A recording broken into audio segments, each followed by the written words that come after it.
जब इंसान के तरीके ढूंढने की क्षमता खत्म हो जाती है, वहीं से इंसान बहाने ढूंढना शुरू कर देता है। तो दोस्तों, आपको बहाने नहीं ढूंढने हैं, क्योंकि आपको करनी है मेहनत, क्योंकि मास्क वाला मास्टर फिर से आ चुका है आपके लिए लेकर के एक नया शानदार यूपी बोर्ड के सिलेबस का इंग्लिश क्लास 10।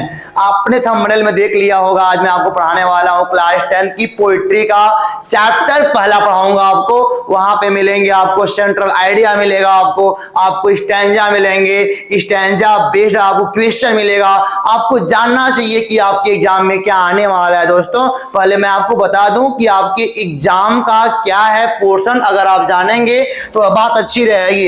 हालांकि आपके सामने आ चुका है पीपीटी बन के पहले वाले चैप्टर का, जिनका नाम क्या है, डस्ट ऑफ स्नो, यानी कि बर्फ के कण। इनको लिखा है रॉबर्ट ली फ्रस्ट ने लिखा है। तो मैं आपको बता दूं पहले आपके पेपर का स्ट्रक्चर क्या है बच्चा।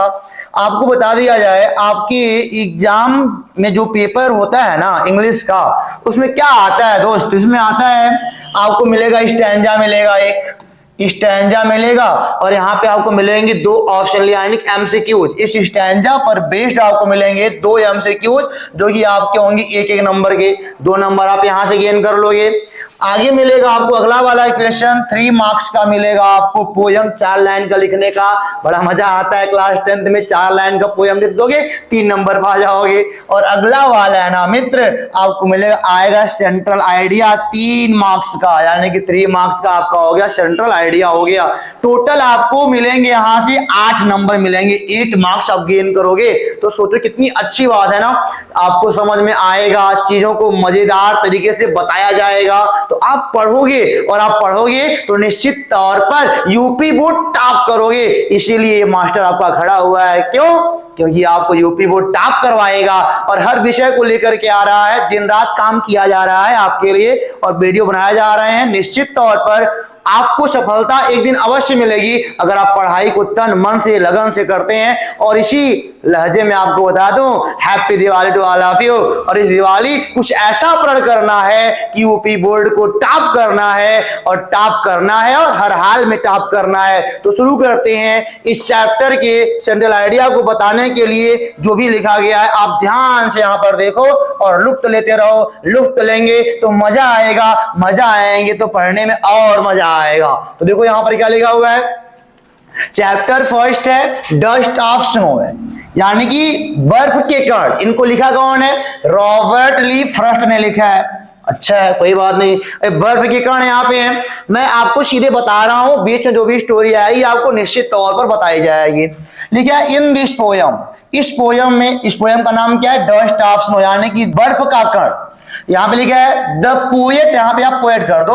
द पोएट वांट्स, जो पोएट है चाहता है क्या है? टू कन्वे, बताना चाहता है दैट कि सम टाइम, कभी कभी, सर्टेन मोमेंट्स, मतलब कुछ मोमेंट ऐसे होते हैं, आर एक्शंस या क्रियाएं ऐसी होती हैं, विच आर सिंपल, जो बहुत ही सिंपल होती हैं, बहुत ही मतलब साधारण सी होती हैं। वहां पे क्या है आगे, हैव लार्जर सिग्निफिकेंस, वो बहुत ही लाभदायक होती हैं, वो बहुत ही महत्वपूर्ण होती हैं। कभी कभी छोटी छोटी चीजें इंसान के जीवन में अगर आ जाएं तो इंसान उससे बहुत बड़ा बन जाता है। बात यहाँ पे ही कही जा रही है, और आप इनको तोड़ तोड़ के पढ़िएगा, अर्थ को निकालते हुए पढ़ेंगे तो आपको लर्न भी हो जाएगा, और आप 3 नंबर पाएंगे। और आगे लिखा हुआ है they can change the mood, वे आपके मूड को चेंज कर सकती हैं, और या फिर लाइफ ऑफ ए पर्सन, या एक पर्सन की पूरे लाइफ को चेंज कर सकती हैं। कौन? छोटी छोटी घटनाएं। छोटी घटनाएं का पर्पज यहाँ पे है मित्रों ना, जैसे मान लो आप उदास बैठे हुए हो, अब उदास अकेले बैठे हुए हो, तो सामने से मान लो कोई गुजर रहा हो मुस्कुराते हुए छोटे बच्चे को लेकर के, तो छोटे बच्चे के चेहरे को अगर मुस्कुराते हुए आप देख रहे हो तो कहीं न कहीं आप भी मुस्कुराओगे। छोटी सी घटना है, लेकिन आपकी उदासी को खत्म कर दे रही। खिलखिला रहा है बच्चा, और जब बच्चा खिलखिलाता है कितना मजा आता है ना जी। तो वही छोटी छोटी घटना है ना, इंसान के जीवन को बहुत ही शानदार बनाती है। और यहाँ पे लिखा है, हालांकि यहाँ पे कहानी कुछ और है, बता रहा हूं आपको।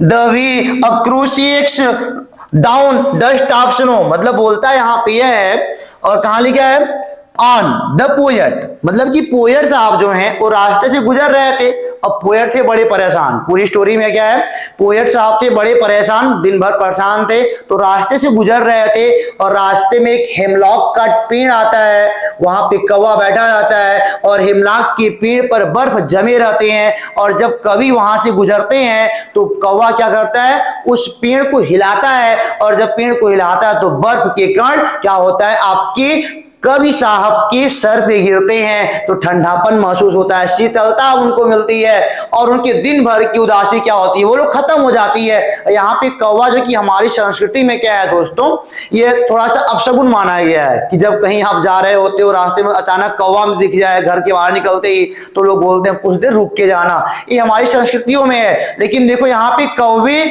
को जो अपशगुन बताया गया है, यहाँ पे उसकी भी सार्थकता है। तो इस दुनिया में, इस धरती जो भी चीजें बनाई गई है, हर चीजों की कुछ न कुछ सार्थकता है। अगर आप पहचान न पाए तो गलत बात है। हर इंसान अपने आप में अच्छा है और हर प्राणी या हर कोई भी छोटे से छोटा जीव सब अपने आप में अच्छे हैं, बशर्ते आपके देखने का नजरिया सही होना चाहिए।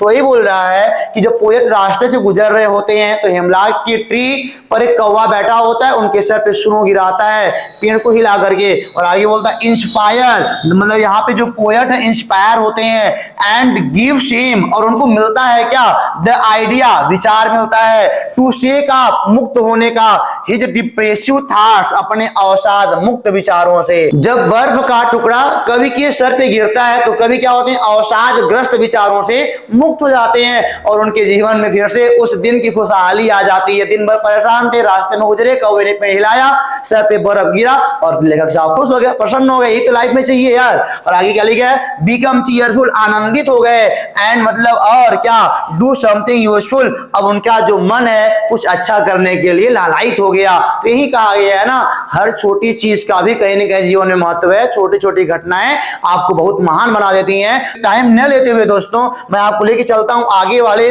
पेज पे, देखते हैं क्या वहां मिलता है आपको। यहाँ पे लिखा है, अगर देखा जाए, read the following extracts carefully, आप इनको केयरफुली जो स्टैंजा दिया है पढ़िए, एंड आंसर द क्वेश्चन, और क्वेश्चन का आंसर करिए, that follow etch by choosing the correct option, यानी कि आपको यहाँ पे क्वेश्चन दिए गए हैं और यहाँ पे 4 ऑप्शन है, first option, second option, third option, fourth option, यही तो आपको मिलने वाले हैं पूरे की पूरे 2 नंबर। तो यहाँ पे देखो ना क्या कहा रहा है, the way a crow shook down on me the dust of snow from hemlock tree, यानी कि बोलते हैं क्या, पूरी कहानी यही है यार। मतलब ये रास्ते में से पोएट साहब जा रहे थे और मतलब बहुत ही परेशान थे, हेमलॉक की ट्री जो रास्ते में था वहां से गुजर रहे थे, उस पेड़ पर कौवा बैठा हुआ था, उसने क्या करा, पेड़ को हिलाया और क्या हुआ, उनके सर पे बर्फ के टुकड़े गिरे। अब यहां तक ये हो गया ना, यहाँ पे लिखा what is the dust of snow, यानी कि डस्ट ऑफ स्नो क्या है यार, क्या है, तो आप देखो पार्टिकल्स ऑफ क्ले, मिट्टी है क्या, नहीं है यार, सैंड मतलब बालू है क्या, नहीं है यार,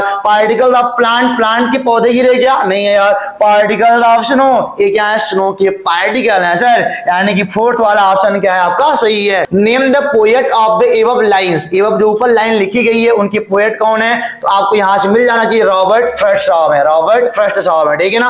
नेक्स्ट है, who was sitting in the tree, यानी कि ऑन द ट्री हो सकता है कि पेड़ पर कौन बैठा हुआ है, पेड़ पर कौवा बैठा हुआ है। सर क्या पूछ रहे हो आप, पेड़ पे कौवा बैठा हुआ है। तो अब देखते हैं मित्रों अगला वाला क्वेश्चन क्या बोलता है यार। अगला वाला क्वेश्चन है, where was the poet standing, poet कहां पे खड़ा है। देखो यार कहानी में क्या है ना, इस जो कविता लिखी गई है, पोएट खड़े हैं कि गुजर रहे थे पता नहीं था, लेकिन आपको मालूम चलना चाहिए कहां से गुजर रहे हैं। अब हेमलॉक की ट्री, हेमलॉक का ट्री पड़ता है रास्ते में, तो हेमलॉक का ट्री, अंडर हेमलॉक ट्री यहां लिखा हुआ है। पहला वाला ऑप्शन सही है मित्र, और उम्मीद करते हैं आप लुत्फ भी ले रहे होंगे, मजा भी आ रहा होगा, दिवाली है पटाखे भी फूटेंगे, मजा भी आएगा और हम क्या होंगे, सफल भी होंगे, कामयाब भी होंगे।